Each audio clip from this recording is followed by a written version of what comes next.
We're trying to solve a problem. Don't tell us what we're going to feel. I'm not telling you.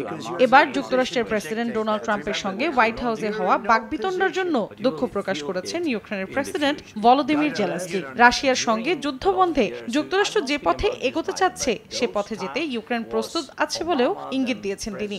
মঙ্গলবার সামাজিক যোগাযোগ মাধ্যম এক্সে এ নিয়ে দীর্ঘ পোস্ট দিয়েছেন জেলেনস্কি। মূলত যুক্তরাষ্ট্র ইউক্রেনে সব ধরনের সহায়তা বন্ধ করার ঘোষণা দেওয়ার পর প্রথমবারের মতো মুখ খুললেন ইউক্রেনীয় প্রেসিডেন্ট।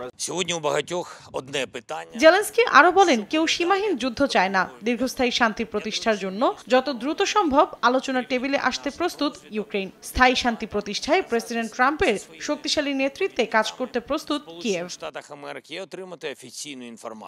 রাশিয়ার বিরুদ্ধে যুদ্ধে ইউক্রেনকে সহায়তা করায় যুক্তরাষ্ট্রের প্রতি কৃতজ্ঞতা প্রকাশ করেছেন জেলেনস্কি। এছাড়া ট্রাম্পেরও প্রশংসা করেছেন তিনি। বলেন, ইউক্রেনের সার্বভৌমত্ব ও স্বাধীনতা বজায় রাখতে ওয়াশিংটন যা করেছে তা সত্যিই অনেক মূল্যবান।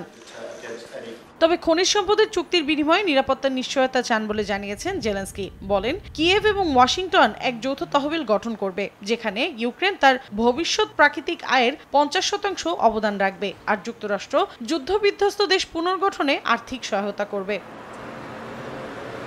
গত শুক্রবার হোয়াইট হাউসের ওভাল অফিসে উন্মুক্ত বৈঠক করেন ট্রাম্প ও জেলেনস্কি। এক পর্যায়ে তাদের মধ্যে বাকবিতণ্ডা হয়। জেলেনস্কির ওই সফরে ইউক্রেনের বিরল খনিজ পদার্থ নিয়ে একটি চুক্তি হওয়ার কথা থাকলেও তা আর আগায়নি। মৌসুমী সাথী, সময় সংবাদ।